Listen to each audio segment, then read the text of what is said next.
Michigan can make a lot of teams look bad. They're just not as good. I think they played as well as they possibly could have. Bama's game came out and he said, okay, look, basketball, do not get tempted down and shoot transition three. Half court game, going to take some time involved, and that's exactly what happened. And that's when Arizona has been in. It does seem like a light switch. Guys, let's just play. You get the outcomes like with what another one asking at the half versus Michigan. But I had a sense of dread for what was going to come. Now, I will say this. Conrad texted me at halftime, and I didn't sense he just said it was a fun half of basketball. I mean, to me, and I was just reading into his text message, to me, I did not take it like Conrad we're about to pull the big upset of the tournament.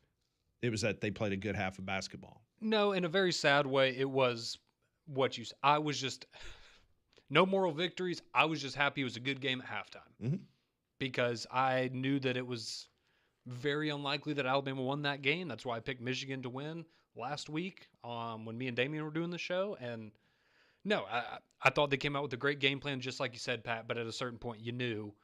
And there was that little moment there in the first half where Michigan kind of got that momentum and then Alabama came back.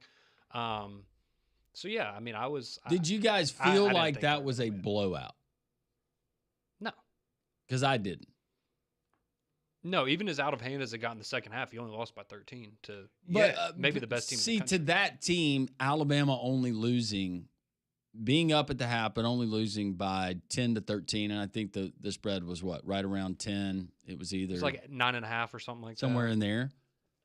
But to me, Alabama playing Alabama basketball and then Michigan playing Michigan basketball, that's about the difference you get out to. No, I didn't think Alabama played that bad. No, and if Alabama, again, if you hit a couple more shots, like you're probably losing that game by 5 points. Like, I thought overall, I was pretty impressed with how they played. Now, the second half was different, but Michigan is Michigan. They made great defensive adjustments. They didn't let Alabama get shots off early in the shot clock, and Yaxel, I mean, you needed the difference. In that case, you needed Michigan going 4 for 20 from outside. Well, when they started hitting threes and like McKinney and the guys off the bench, like if that inside outside's working, you're done. Yeah, no chance.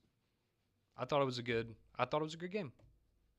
It was a lot better in hindsight too. Looking at the last 2 years, you were never really that close against UConn after the first few minutes. Duke last year smoked you, like.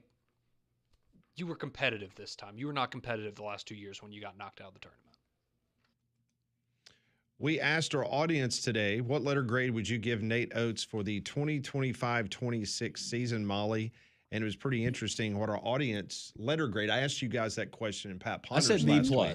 Right. So what did our audience say?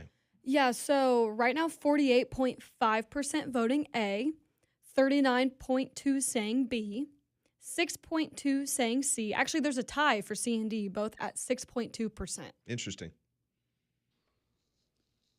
See, I'm B+ like you. I think the only thing that I could really criticize that Nate Oates and his staff for this year is some of the talent evaluation in the offseason was not great.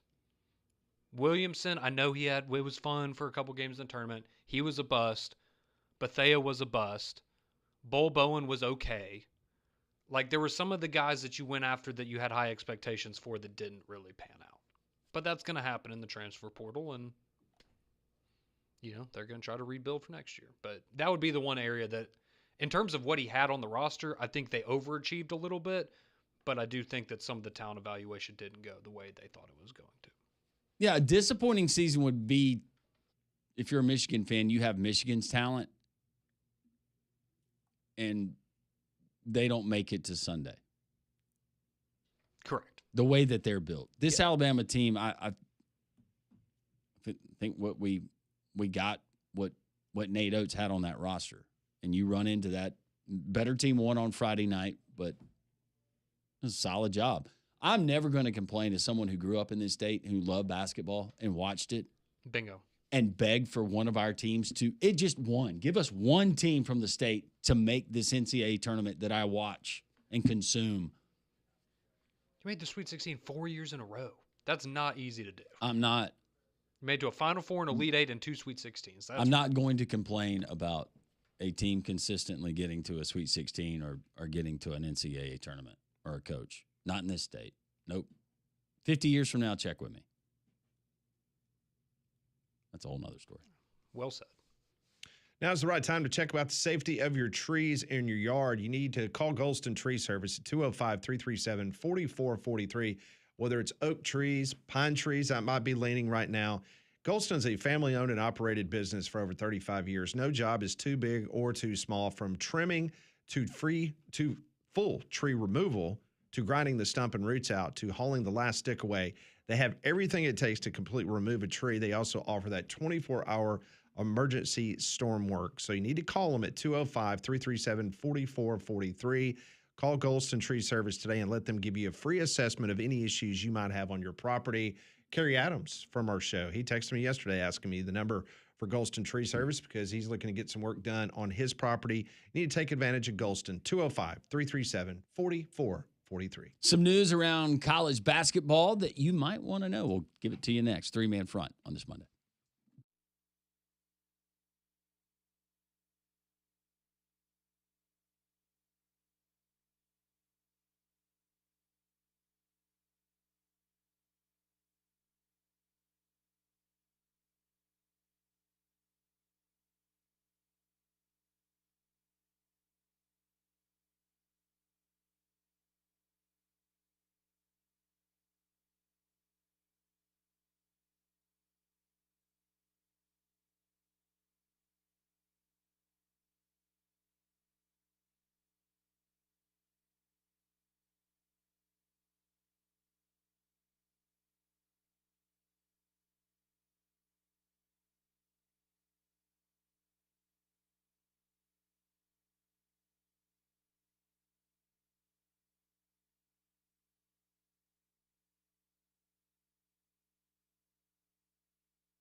Still no news over the weekend of the North Carolina vacancy in college basketball, but their rival right down the road in Raleigh, North Carolina, they'll be making it official very, very soon, as multiple reports out of that state say that NC State is expected to hire alum and Tennessee assistant Justin Gainey. Gainey's 49 years old, played at the Wolfpack back in 1996 through 2000 under Herb Sendek.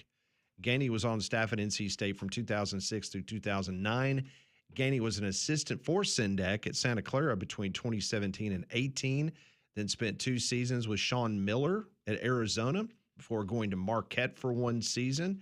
He's been with Rick Barnes since 2021. Gainey will take over for Will Wade, who left, as we all know, for LSU last week. Going back through their list of basketball coaches that they had, wow. Interesting that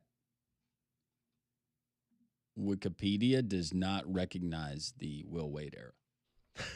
Not yet. Something tells me that one of the fans maybe went in there and edited that or scrubbed that a little No bit. kidding. Their all-time coach history ends at 2025 for Wikipedia. Not surprised in the least. Wow. Yeah, based on some of the videos you saw of people yelling at the caravan as he was leaving, it's not a big surprise. There's just no history of him love ever that. being there. It would just be like the COVID year, like it just never happened for NC State. Ignore it. Some official news came out this morning. We all knew it. We haven't really spent a lot of time talking about it because obviously not a lot of people ever went to Squadron games downtown Birmingham, but it was made official this morning. Had some good gear. Appreciate the gear, guys, while you're here.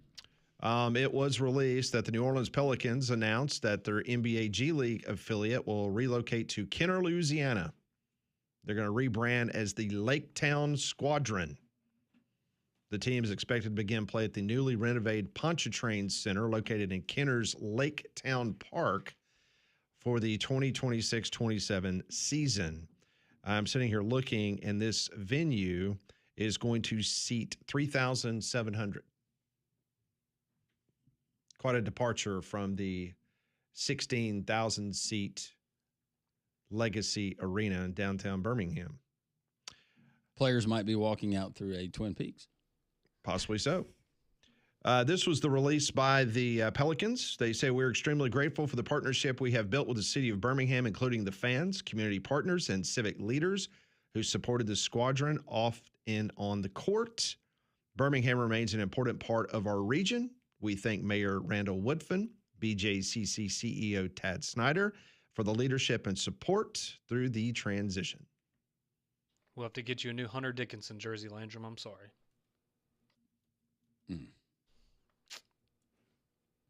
No. I just looked at the roster. That's the only player that I recognized. That was the only one? Yeah, I mean, I remember the good old days when they had John Petty. And I think Herb Jones maybe played there for a little bit. I guess the claim to fame this year That's was about Charles it. Bediako played there. Oh, that's right. That's like right. literally a week before he went to Alabama. And then he went to where? Puerto Rico after that? I will say this. I have some friends that were season ticket holders for the Squadron. I remember Christian Shoemate. He played at McNeese State against UAB here. Go ahead. And they always had a good time. There you go. They always had a good time going to the games. It's unfortunate that obviously whether they want to move the team because it's literally right across Lake Pontchartrain It's to downtown New you're Orleans. 15 minutes away. Right. And they also said for player acquisitions, you're not having to. Makes sense. You need someone to suit up that night, just cross the road. The Pelicans did play a number of exhibition games here in Birmingham, and they never sold out. So, Well, they're, not the most competitive organization, unfortunately. so you just wonder. So you lose your G League team to Kenner, Louisiana. Are we going to lose the Stallions to Boise, Idaho? No, shut your mouth. Well, that would be real kick in the pants. You lose to a franchise to Kenner, You can't Louisiana, have the and Broncos Boise, and the Stallions Idaho. in the same state. That's too many horses. Too many. You can't have those. No, Not too in many, the same stable. too many horses. Mm-mm. Nope. So when you walk out the next morning. Did you ever go to a squadron There's only game? one horse standing, and there's just a puddle of glue. Did I ever go to where? Did you ever go to a squadron game? I did not. So you're part of the problem. I was. Well, you were regular. No, I didn't go. I was part of the problem too. I was going to counseling, talking about my problem, and I was thinking about addressing my problem. But now, No, you can't. There's, can't go to Louisiana I mean, you could. again. What if I we- still wear the gear. What if I will Kim not wear the gear. Mulkey I will bought burn you the gear. tickets?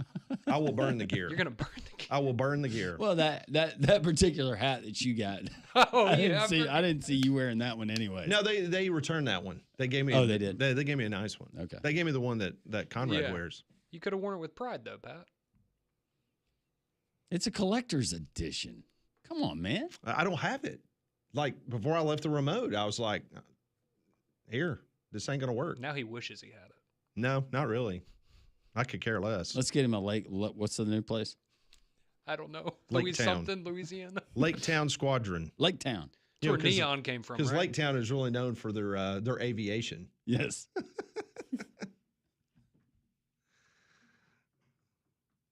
Crop dusters. It's close to Algiers, right? Yes. Yeah. No, Johnny O'Neill's on that team. You remember Johnny? Played at Santa Clara? Oh yeah. Yeah. Mm-hmm. He give you quality minutes. Good news, the Auburn Tigers, which should shock nobody in basketball, they are the Vegas best odds to win the NIT at plus 110, followed by New Mexico at plus 200, Tulsa plus 375, and Illinois State plus 1400. Auburn is a 7-point favorite over Illinois State. New Mexico Is that Thursday or Wednesday? I believe Thursday, that's I think. Thursday, I think. I think the team makes it to Indy on Wednesday. Because they're on the second. Between the last game and this week, you can have a whole nother training camp. And is the championship on Sunday? It's like between the Final Four and the national championship. Okay. Yes. How much does the program get for winning? Anything? Or is this just an expense? I know. That's a good question, actually. I don't know. Now things might be different, but I can tell you back From last year. from back in it costs money. Yeah, it costs money. Like it costs your program a lot of money. That's why some people. It's more of a burden than it is a blessing. Correct. Yes. That's why I asked, yes. because that has been my understanding in past years. Now, This is what you get for winning the NIT. You get a championship trophy, Yay. the prestige of winning a historic postseason tournament, Shut up. You know that and the wait, opportunity just stop to right cut there. down the nets Stop at right there. Hinkle Fieldhouse. Stop right there. That's what you get. When you when you start by listing off that is the three things that I get for winning, it tells me that there's nothing. That's literally what it says. I would rather go play in the Crown? Crown They get money. and get all that money. Yeah. Do we have like a pre-NIT Final Four get-together, like wing eating or like a nope. You pay for everything, coach. All right, well, travel, hotel. Nope. You're paying for all of that as well. Okay, this does say that teams typically have their travel, hotel, and other expenses covered by the NCAA. Typically. Sorry, guys. Have you seen our record in the courtroom this year? When you get to the Final Four. Now, I will tell you that I remember, and I want to say Andy was on the team. Oh, you get $4,000 too for every game. When it was at Madison Square Garden, the NIT Final Four and the championship game. And of course, back then, you played in the Final Four, and the two teams that lost in the semifinals, you had a consolation game. And if I'm not mistaken, I think Andy was on that UAB team that made it to Madison Square Garden. They lost in the semis, but then they won the consolation game. Okay, that- getting that to was play a- in MSG would be really That cool. was a big deal back then, was being able to go play in Madison Square Garden. Yeah. That's worth it. And it's still an arena or a venue I'd like to go, whether it's to watch basketball or concert, whatever. $4,000, is that what you said? Yeah, for every game you play, win or lose, you get 4,000. So if you go through the whole That's per tournament, you team? get 20K. Yeah, per team. So you can make up to $20,000. That doesn't even pay for your food. Well, no, they pay for the food, typically. Yeah, it's costing a good bit of money. I mean, I just got a feeling that Stephen Pearl, when the idea of them playing, Stephen said, "Okay, well, yeah, 2 games max is probably what we're getting. I'm telling you, I think Stephen Pearl said, you want us in the tournament, you're going to put us in the bracket to where I get 3 home games. Mm-hmm. Like, we are not spending a dime going to Albuquerque, New Mexico. It's a good to play a thought. game. Yeah. Not doing it. Because I know how much UAB had to pay over the last few years to go play in the NIT, and you really have to look at it. If you're a comptroller, you're going, no. This is not a good idea. Well, to the point where it's costing you so much, then you're having to hold back actually paying extra plane tickets and hotel and travel for cheerleaders, pep band, anybody else. Like when we're playing in the finals. Mm-hmm. Easier for some programs than others, but I'm sure that. But based on the way that Auburn's playing, you think that Stephen Pearl thought that they would have won 3 games so far? Well, it's just one of those things where on paper, right, you should win the whole thing. Well, you should. But from an effort standpoint. Well, you should be in the tournament based on fair. what you had on your roster. I'm not making the argument like they got screwed being kept out, but it's good to see the effort that they've given, but I would also understand from a fan perspective where it's very frustrating to see, well, why did you not do this at the end of the regular season and play? Again, I just look at it from the Auburn perspective. You don't know how many of these guys are coming back. Some aren't coming back. But for Stephen Pearl, this is still just his first year as being a head coach, period, basketball. Give an extra 3 to 5 games to have that going into next season. A serious question. I'm not like being funny. Like, if you win the tournament, do you hang a banner or no? Absolutely. Absolutely you do. I would think so, too. I know UAB does. Yeah. Go into Bartow. Look at all the NIT and stuff like that. I mean, anytime you're going to play in a tournament, I mean, the NIT used to be more prestigious than the NCAA tournament. It used to be reversed. Yeah. Like it was the tournament? The National Invitational Tournament was meant for the best teams. And so if you were not invited to that tournament, then you went and played in the NCAA tournament. That's the way it used to be. Yeah.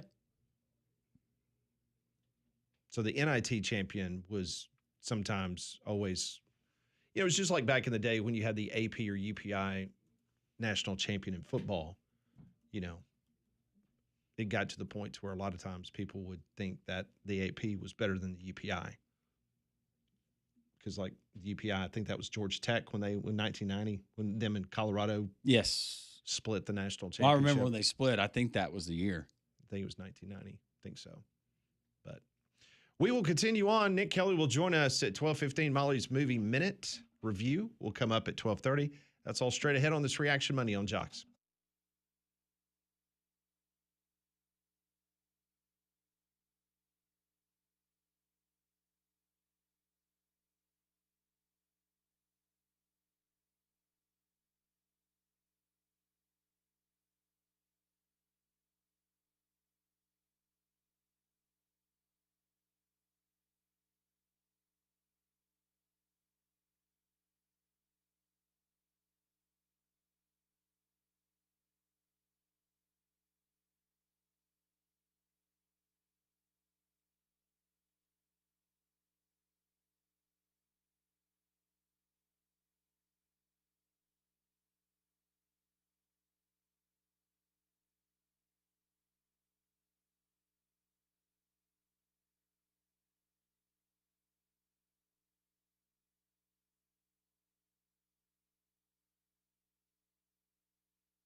So what happens when the Alabama Crimson Tide baseball team sweeps the Auburn Tigers over the weekend down in Tuscaloosa?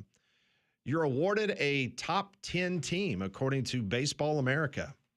Alabama is now ranked as the 10th best team in all of college baseball. Auburn is now 11. As I'm taking a look at the list, Texas is number 2, Georgia 4, Mississippi State 5, Alabama 10, Auburn 11, Oklahoma 12, Florida 14, Arkansas 15, and Texas A&M comes in at 23, Kentucky at 25. So a very healthy number of SEC teams. UCLA is the number 1 team in college baseball, according to Baseball America.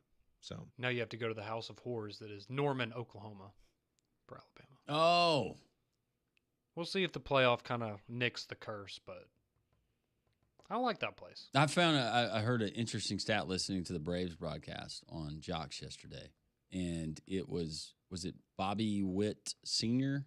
played at Oklahoma, believe, Sure. but it was something about the father-son duos that have been drafted in the first round of the Major League Draft, and they hold the distinction of being one of the 2 that were both top 3 to 5 picks, or 1 through 5 picks, somewhere in there. But It's pretty good. yeah, not bad. Joe Simpson, also the pride of Oklahoma. Tide had a big weekend down in Tuscaloosa. They allowed 4 runs and 12 hits all weekend against the Auburn Tigers. Alabama's now won 7 games in a row, 17 in a row at home. That's the second longest active home winning streak in all of Division I baseball. Mississippi State has 19 wins in a row.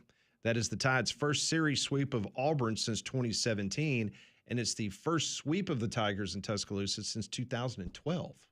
So it's been a minute. Yep. Big crowds this weekend. I think they had back-to-back sellouts, if I'm not mistaken.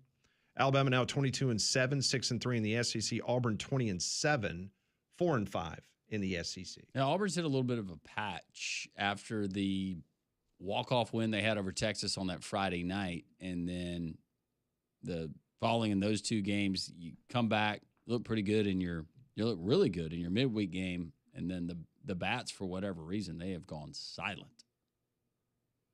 Still a good team, though. They got a lot, and they'll, obviously get a series on the Plains with Alabama to get their revenge. I'm ready. I'm ready for the SEC baseball tournament already. I know we got a lot of games left. I love tournament baseball. It is odd looking up and not seeing Tennessee in the top 25. I think, did Vanderbilt sweep them this weekend, I believe?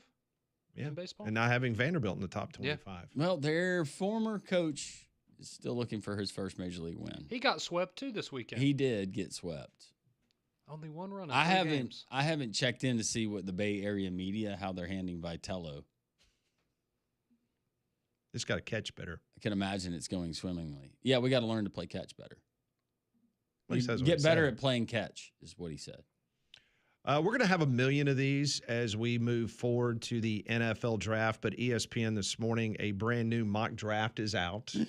Matt Miller, he has gone rounds 1 through 7, 1 Alabama player in the first round. And it's Caden Proctor, isn't it? That is correct. Yep.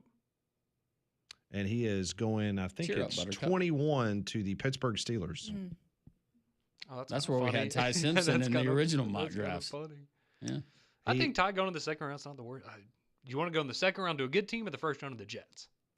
He's got him going to the Jets at 33. Oh no, never. That's the worst case scenario. I'd rather round to play the at Jets. Tennessee. He writes, there could be calls for the Jets to trade up in round 1 to secure a 5th-year option on Simpson, but trading away picks in the 2027 draft, which is expected to be the most talent-rich in recent history, would not be smart. New York can still have him here, allow him a year to develop behind Geno Smith, then evaluate his future. I just really hope that Sean McVay falls in love with Ty Simpson. That would be the ideal scenario. I'm trying to remember back You had on me it. at hello, Ty. Yeah.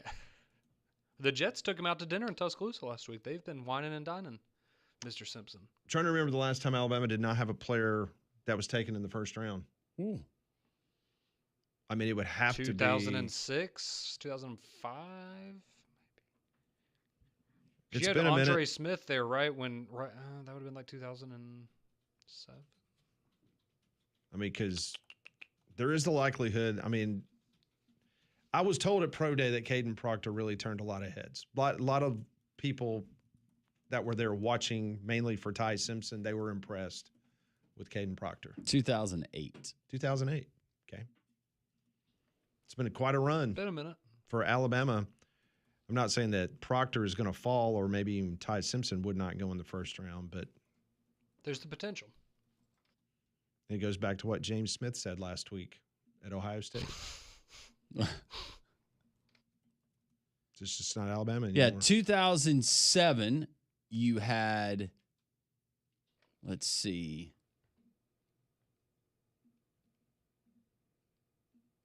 So 2008 period, were there nobody got drafted? Like at all? Or is that's just first round, right? No, that's at all. When did Andre Smith get drafted? That was the first, that was the one I remember that kind of 2009. that was 2009. Okay. So Andre Smith, Glenn Coffey, you had Rashad Johnson, McClain, Kareem Jackson, Javier Arenas. That was all the 2009. Okay. But none in 2008. Whoa. Well, he did win only 7 games that season prior to that, so that's maybe part of the reason why. Yeah. Part of it. It's been a good run since then, though. Text line is open, 205-834-9450. Get to your text. It's a Reaction Monday, more that we're going to get to. Nick Kelly talking Alabama in the next hour.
11:48. We continue here on Three Man Front. We were just talking in the break. Charles Huff, Memphis new head coach, former Nick Saban Alabama assistant. He was at Mississippi State, I believe, and also recently serving as the head coach at Marshall and Southern Miss. Well, now he's at Memphis. No music during practice, and the explanation he gave was, we're not going to get this during a game, so why would we do this practice? He had a great quote. It was, Navy SEALs don't listen to Lil Baby before going on a mission. I would imagine they don't. No. Hey, if it works for you, that's the culture he's instilling. I like it. And the NIL money's, kids will live with it. That'll be fine. I think they'll be fine. That'll be all right. Text line's open, 205-834-9450. Ian Westbrook, big Michigan and Alabama fan, which... It's a conflict of interest on Friday. Know how he really feels on this Monday. But he asked the question, what would you rather have? Kim Mulkey as your city mayor, your favorite b-ball team playing in the NIT, or Tiger Woods as your Uber driver? Happy Monday and go blue. Ian Westbrook. That's a great... Wow. All right, so the options. I'm going Kim Mulkey is your city mayor. Give me that one. Well, that's a winner. She'd be honorary mayor. She'd be everything in the city. Oh, that third one got me. That was good. Your favorite b-ball team playing in the NIT, or Tiger Woods is your Uber driver? I want that one. I want Tiger Woods as my Uber driver, and I'm going to take my chances because that lawsuit is going to be great. That's a good point. When he rolls that thing and we're in it. Oh, God. Thank you, Ian. We appreciate it. That was good. Someone throwing out movie recommendations from Molly. We do have Molly's movie review coming up, Blue Chips. It says Project Adam, 2022, Ryan Reynolds on Netflix. I've seen it. It's good. Okay. It's a tearjerker ending and a great flick. Whiskey. I was talking about the NIT. Maybe it's more of a burden than a blessing. He said also what I call my wife. Hey, Whiskey. Good morning. Bug Guy says, I bet the Ray Romano sounding Bammer was tuned in 2002 or so when the Tide was playing in the NIT championship. Do I sound like Ray Romano? Do you? I never heard that one before. I like Ray Romano. I do too. He's a good golfer too. I was also 6 when that happened. And by the way, when I said that, like, if Alabama wins the NIT, I think you should absolutely hang a banner. It was just a serious question. I wasn't taking a shot at Auburn being in the NIT, but I'll take that as a compliment if I sound like Ray Romano. Birmingham won't support subpar pro teams. Give us an actual big-time team, and you would see more fans and supporters. Going back to the squadron moving to Louisiana. Lakeside.